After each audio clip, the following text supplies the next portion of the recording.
விவாகரத்து வாங்கினது என்னோட மிகப்பெரிய தப்பு தான். இப்ப பாருங்க என்னெல்லாம் நடக்குது அப்படின்னு சொல்லி சங்கீதா அவர்கள் விவாகரத்து வாபஸ் வாங்கினதை பத்தி இப்ப சோசியல் மீடியால செம்ம வைரலா போயிட்டு இருக்கு. சுதந்திர தின விழா அணிவகுப்பின் போது சல்யூட் அடித்த முதலமைச்சர் விஜய்க்கு பதிலுக்கு சல்யூட் அடிச்சிருக்காங்க த்ரிஷா.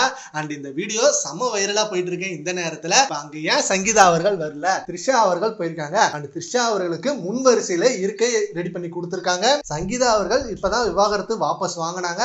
ஆனா அவங்க இங்க வரலையே, அவங்க சேர்ந்து வாழணும்னு முடிவு பண்ணி தானே வாபஸ் வாங்கினாங்க. பட் இந்நேரம் அவங்க அங்க வந்திருக்கணும்ல. இப்ப முதலமைச்சர் விஜய் அவர்கள் தான் அங்க சுதந்திர தின விழாவுக்கு போயிட்டு இருக்காரு. அண்ட் அங்க அணிவகுப்பின் போது நிறைய செலிப்ரேஷன் பண்ணிட்டு இருக்காங்க. சோ இந்த மாதிரி மொமெண்ட் எல்லாம் கண்டிப்பா சங்கீதா அவர்கள் மிஸ் பண்ணிடக்கூடாது அப்படின்னு நினைச்சு ரொம்பவே எதிர்பார்த்துட்டு இருந்தாங்க அவங்க வருவாங்கன்னு.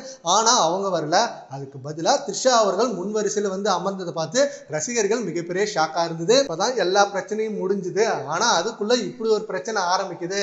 இதை பத்தி சோசியல் மீடியால அதிகமா விமர்சனம் வரும், அதிகமான சர்ச்சைகள் வருமே அப்படின்னு சொல்லி செம்மையா கேள்வி கேட்டுட்டு வராங்க. த்ரிஷா அவர்கள் ஏன் அங்க போனாங்கன்னு. பட் த்ரிஷா அவர்கள் விஜய் அவர்களோட நெருங்கிய நண்பர். அண்ட் அவருக்காக கூட அங்க போயிருக்கலாம். இதை ஏன் நீங்க தப்பா பார்க்கணும்? இதே போலதான் முதலமைச்சர் பதவியேற்பு விழா வரும்பொழுது சங்கீதா அவர்கள் வரல, ஆனா த்ரிஷா அவர்கள் அங்க போயிருந்தாங்க. ரொம்ப எமோஷனலா அங்க ரியாக்ட் பண்ணாங்க. அதுவும் அவங்களோட ஃப்ரெண்ட்ஷிப்காக தான் போனாங்க. இதை ஏன் நீங்க தப்பான கண்ணோட்டத்தில் பாக்குறீங்க? இப்ப சங்கீதா அவர்களே விஜய் அவர்களை புரிஞ்சுக்கிட்டு வாபஸ் வாங்கிட்டாங்க.